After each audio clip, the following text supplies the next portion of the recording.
عباد الله اتقوا الله حق تقاته ولا تموتن إلا وأنتم مسلمون.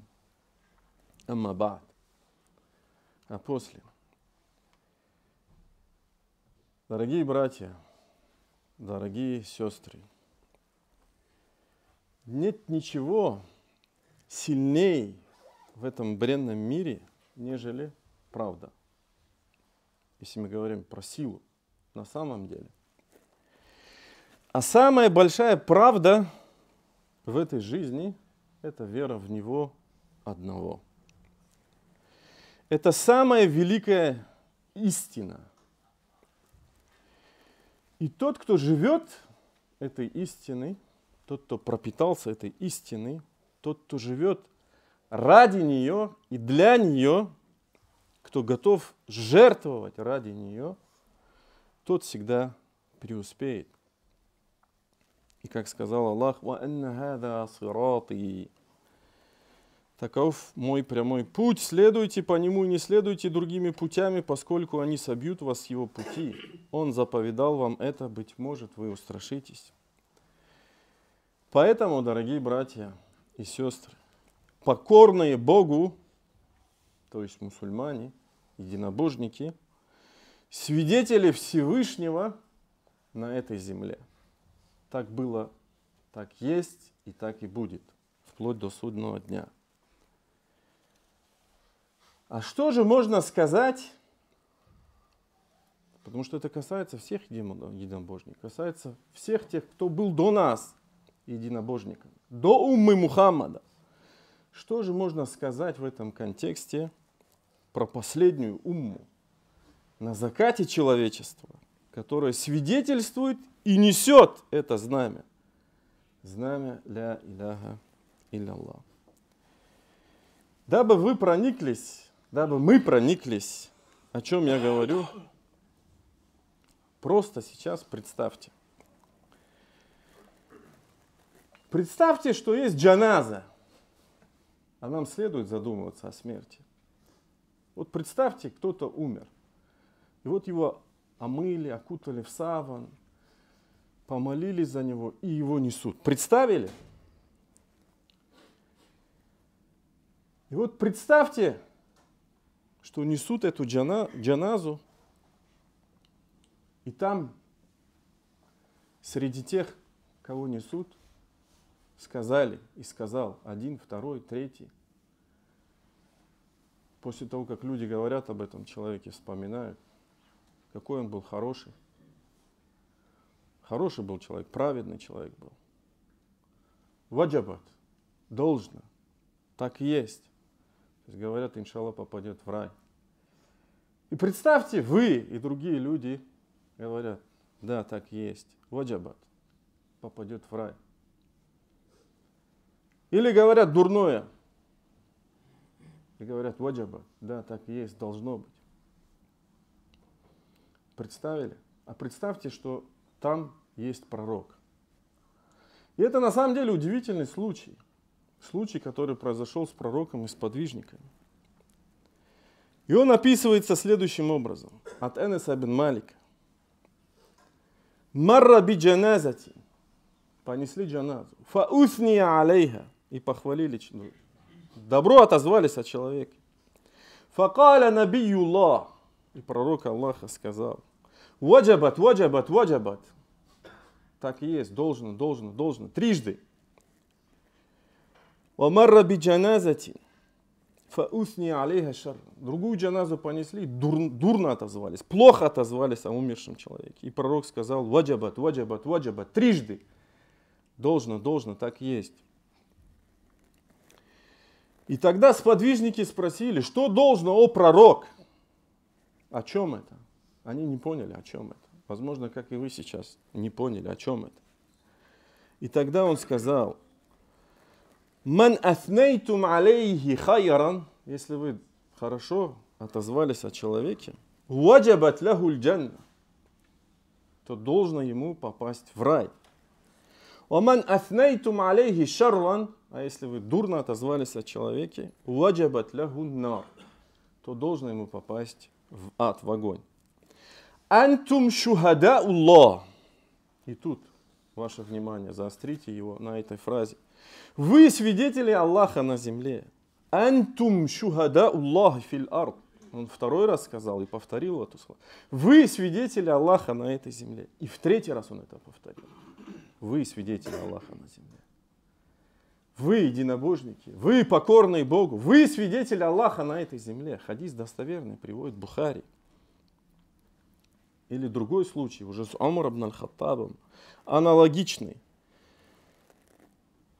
Распространилась болезнь в Медине. Это передает Абуль Асвад. И он однажды сидел с Умар ибн аль-Хаттабом. И понесли джаназу. И похвалили этого человека, добро отозвались о нем. И тогда Омар сказал «Ваджабат». Затем понесли другую джаназу. И тоже хорошо отозвались. И он сказал «Ваджабат». И третью. И он сказал «Ваджабат». А потом сказал о другой джаназе. Сказали плохо, и он сказал «Ваджабат». И он удивился, сказал, Абуль Асвад спросил «Вама ваджабат, я амируль му'минин». Что же такое? Что значит ваджабат, о повелитель правоверных? Он сказал, я сказал так, как сказал пророк, мир ему. И он добавил, айюма муслим, то есть это слова пророка он передает. Любой мусульманин, шахида лаху арбаатун бихайр, если 4 человека засвидетельствовали о нем благом, адхаляху Аллаху аль-джанна, то Аллах ведет его в рай. Факульна ва салята, и мы спросили, а если 3? Он сказал «Васаляса». «Факульна васнан». И он сказал «Васнан». Мы спросили 2, и он сказал «Да, 2». «Сумма лям нас'альгу алил вахид». А потом мы постеснялись, то есть не спросили его об одном. Хадис приводит также Аль-Бухари. И эта истина подчеркивается в Коране на самом деле. В Коране, где Аллах, субхану ва тааля, говорит وَكَذَلِكَ جَعَلْنَاكُمْ بَعْدَ. Итак, мы сделали вас уммой, которая следует серединному пути. Умматан васата, литакуну шухадаа аля нас, дабы вы были свидетелями над людьми. Ваякуна расулю алейкум шахида.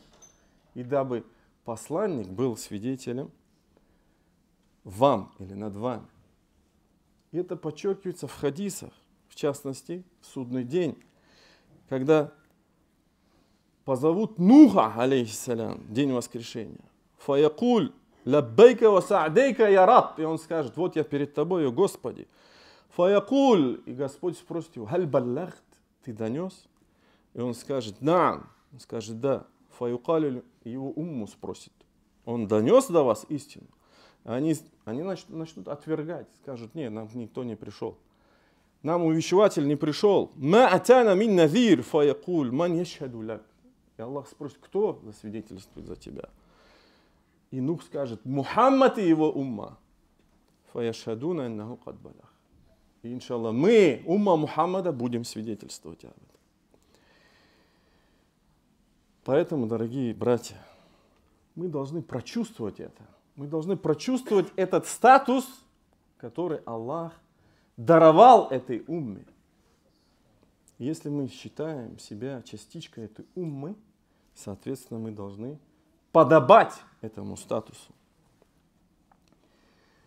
Этот статус, о котором Аллах Субхану ва Тааля говорит, «Кунтум хайра умматин ухриджат линнас». Вы были лучшей уммой, которая была дана человечеству. Мы должны соответствовать убеждениями, словами, действиями этому статусу, этому положению. Мы должны быть настоящими верующими, о которых Аллах, Субхану ва Тааля, в частности, описывает и говорит. وَعِبَادُ الرَّحْمَنِ الَّذِينَ يَمْشُونَ. А рабами милостивного являются те, которые ступают по земле смиренно, а когда невежды обращаются к ним, они говорят «Мир». Они проводят ночи, падая ниц и стоя перед своим Господом. Они говорят «Господь наш, отврати от нас мучения в гиене, поскольку мучения там не отступают как скверна эта обитель и место пребывания. Когда они делают пожертвования, то не излишествуют и не скупятся, и придерживаются середины между этими крайностями. Они не взывают помимо Аллаха к другим богам, не убивают людей вопреки запрету Аллаха, если только они не имеют права на это, и не прелюбодействуют. А тот, кто поступает так, получит наказание и так далее. И сколько множество аятов о том, как Аллах описывает верующих. Мы должны соответствовать этому статусу. А верующий тот, кто не лжет. Верующий тот, кто, в окружении которого люди чувствуют себя в безопасности. Верующий, очень много хадисов и описаний верующего. Так вот, аль-хайрияту хадиль умма, особенный статус этой уммы, он еще подчеркивается чем? И дабы вы прочувствовались о том, о чем я говорю, прислушайтесь к этим словам пророка саллаллаху алейхи ва саллям. А он говорит мир ему: Ахлюль джаннати айшуруна ва ми'ата саф. Обладатели рая, и он как бы это, чтобы мы поняли, осязает это, измеряет это, дает образ. Как это будет, Аллаху алям, может так и будет рядами, действительно. Пророк говорит, обитателей рая всего будет 120 рядов. Тамануна минху мин хадихи умма. 80 рядов обитателей рая будут из этой уммы. Ва арбауна мин саирил умма. А 40 рядов из оставшихся, то есть тех, кто был до нас. Хадис достоверный, по мнению даже Аль-Альбани. Или же, как сказал пророк в другом хадисе, «Нахну л-ахаруна валь-ауалун». Мы последние, в то же время первые. Последние, как умма, но первые йом аль-кияма, в день воскрешения. «Ва нахну ауаль ман ядхулу л-джанна». И мы будем первые, кто войдет в рай. «Биат аннахум утуль китаб». Хотя им до нас было дано Писание. А нам было оно дано после них. И они разошлись, но Аллах нас привел к тому, в чем они разошлись, в истине по Его воле. Это другой хадис.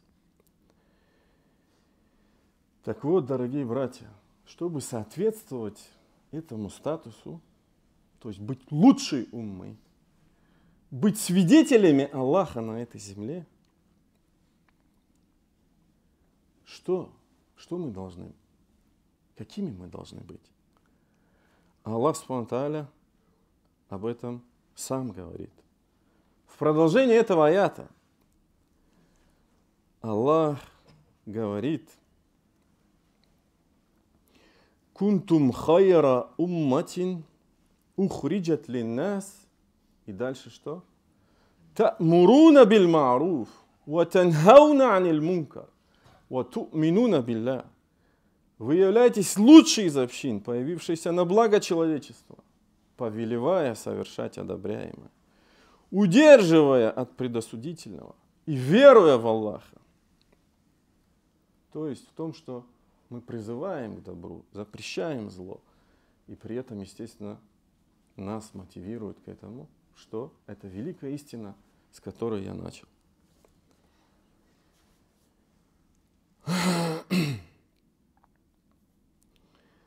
Как стать теми, кто будет подобать этому статусу? Должным образом, естественно, основываясь на основах, на Коране и сунне пророка, да благословит его Аллах и приветствует. А если мы говорим о практической реализации, то, естественно, ориентируясь на те поколения. Опять же, мы не берем это с воздуха, мы берем это со слов пророка, саллаллаху алейхи ва саллям. Тоже удивительный хадис, в котором пророк, мир ему, говорит: «Хайруль хуруни карни». Лучшие поколения – это мое поколение. «Сумма ладина ялауна».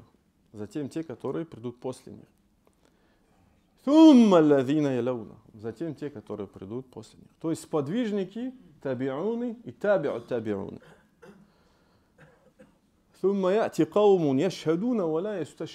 затем придут люди, которые свидетельствуют, хотя у них не просят свидетельства. Дают обеты и не исполняют их. И распространится среди них полнота. В прямом и переносном смысле. Полнота. Такой удивительный хадис. Дорогие братья, поистине в день джума есть такой момент, когда Аллах Субхану ва Тааля принимает наши мольбы.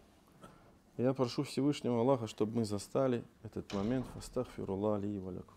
Поистине вся хвала принадлежит лишь одному Аллаху. Лишь Его мы восславляем, восхваляем, лишь Его молим о помощи, прощении. Того, кого Аллах наставит на истинный путь, никто не собьется с этого пути. А кого Аллах ведет в заблуждение, того уже никто не наставит на истинный путь. И я свидетельствую, что нет Бога, достойного поклонения, кроме лишь одного Аллаха. И я свидетельствую, что Мухаммад его раб и посланник. Итак, дорогие братья, мы говорили об идеалах. Мы говорили о Коране, мы говорили о Сунне, мы говорили о пророке, о сподвижниках в конце упомянули. Да благословит их всех Аллах. Да будет доволен им всеми Аллах. И это прошлое, хотя речь Аллаха, она вечная. Но если мы говорим про пророка, про жизнь пророка и жизнь сподвижников, то это прошлое. Мы говорили о рае в контексте того, что мы свидетели Аллаха на земле. Что это умма лучшая из из наций, которых была дана человечеству. И особенном статусе этой уммы в раю. И это будущее. И к великому сожалению, в нынешнее время, в современное время, большая часть нашего времени нас, мусульман, в том числе и меня, она, к сожалению, проходит во время застоя, в аморфности. Можно видеть, слышать, как мусульмане живут этим прошлым, то есть говорят, какими мы должны быть, какие мы, какой был пророк, какие были сподвижники. Они могут долго рассказывать о той или иной битве, о Халиде ибн аль-Валиде, о обнаженном мече Аллаха, о Умар ибн аль-Хаттабе, его достоинствах, Абу Бакре, какой он был, или про Али ибн Абу Талиба. Но все это прошлое. И мы как бы живем этим прошлым. Я не говорю, что это плохо, это хорошо. Или же, то есть мы можем говорить тоже долго о рае, как я приводил эти хадисы, и гордиться этим. То есть говорить, мы будем первые в раю. Я не говорю, это плохо, это хорошо. Но мы теряем. Время идет. Это их история, это их победа, если мы говорим про прошлое. А будущее, Аллаху алям, мы будем там, мы будем среди числа тех, или не будем, или не окажемся. Ведь никто не может дать гарантию. И Умар ибн аль-Хаттаб боялся этого. Он говорил, если одна моя нога будет в раю, буду опасаться, вторая попадет моя или нет в рай. То есть мы живем либо прошлым, либо будущим, но не настоящим. Я это хотел сказать. А нам нужна наша история. Наши победы сегодня, здесь. И вовсе не обязательно, чтобы эти победы и эта история была какая-то колоссальная, эпохальная. Нет. Она может быть простая. В зависимости от наших возможностей, способностей. Хотя на самом деле она и может, и будет стать, и станет эпохальной, если каждый принесет кирпичик и поставит его, свой кирпичик. И получится это строение, построение. И получится эта великая победа. Аллах дарует эту великую победу. Вы знаете, есть удивительное явление в природе. А в природе есть знамение для нас, для людей размышляющих. Мурмурация называется. Может, кто-то слышал, может, нет. Это когда стая птиц сжимается, совершая перелеты. То есть это удивительно. Они летят на огромной скорости, огромной стаи. И не сбивают друг друга. До 40 км в час они летят. Таким же образом они защищают себя от хищников. То есть птицы, которые по сути являются объектом охоты для хищников. Хищник ничего не может сделать. Точно так же и мы. Точно так же и мы можем строить свои истории побед, успеха на пути, на этом пути, на пути истины, дабы соответствовать о том статусе, о котором я говорил. И на самом деле мы обязаны это делать, это наша обязанность. Как сказал об этом сам Аллах, мы уже привели аят, и пророк, да благословит его Аллах, и приветствует. Ман раа минкум мункарам, в частности, этот хадис. Все вы его знаете. Тот, кто увидел порицаемое, пусть изменит это собственноручно, своей рукой. А если не может этого сделать, то есть рукой не может сделать, то тогда языком. А если не может и языком, то сердцем. Не можешь этим, тем, то хотя бы сердцем.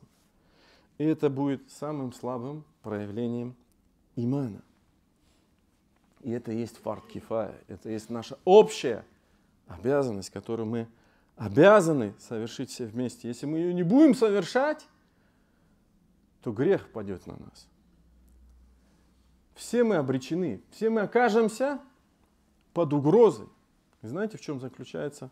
С одной стороны, безысходность, а с другой стороны, даже прелесть, я бы так сказал, в данной ситуации. В том, что если мы не будем соответствовать про статус, про который я говорил, то Аллах нас будет подвергать испытаниям, чтобы мы соответствовали этому статусу, чтобы мы пришли к нему. Либо же он нас погубит. Это вытекает, это вывод из аята, об этом говорят ученые, муфассиры. Они не удерживали друг друга, пусть это речь идет про иудеев, но это касается и нас в том числе. Потому что аль-ибра ла би'амум аль-лафз бихусус ас-сабб байнама би'амум аль-лафз. Они не удерживали друг друга от предусудительных поступков, которые они совершали, как же скверно то, что они делают. Поэтому, дорогие братья, сегодня на самом деле проблем в нашей умме множество. Много у нас проблем. И там ведутся войны, и там ведутся войны. Я имею в виду и Ближний Восток, и уйгуров. Я могу что-то забыть, не упомянуть. Может, кто-то из той географии и скажет, вот на хутбе не упомянули про нас. Нет, вы извините, проблем много. И в Крыму у нас, везде у нас проблемы. На Кавказе проблемы. Но каждый мусульманин, он источник, должен быть источником определенной борьбы на этом пути, дабы соответствовать этому статусу. И дай Аллах, чтобы мы соответствовали этому статусу.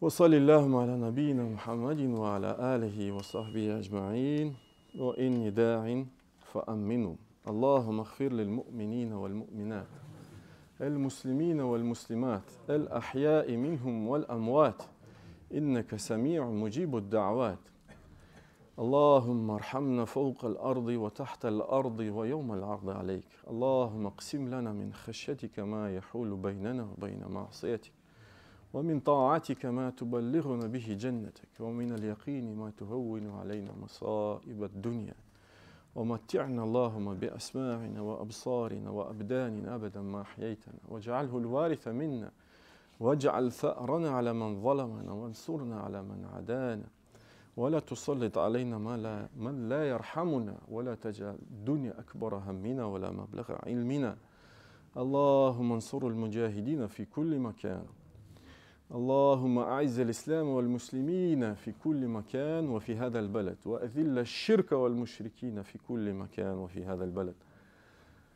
وصل اللهم على نبينا محمد وعلى آله وصحبه أجمعين وأقيموا الصلاة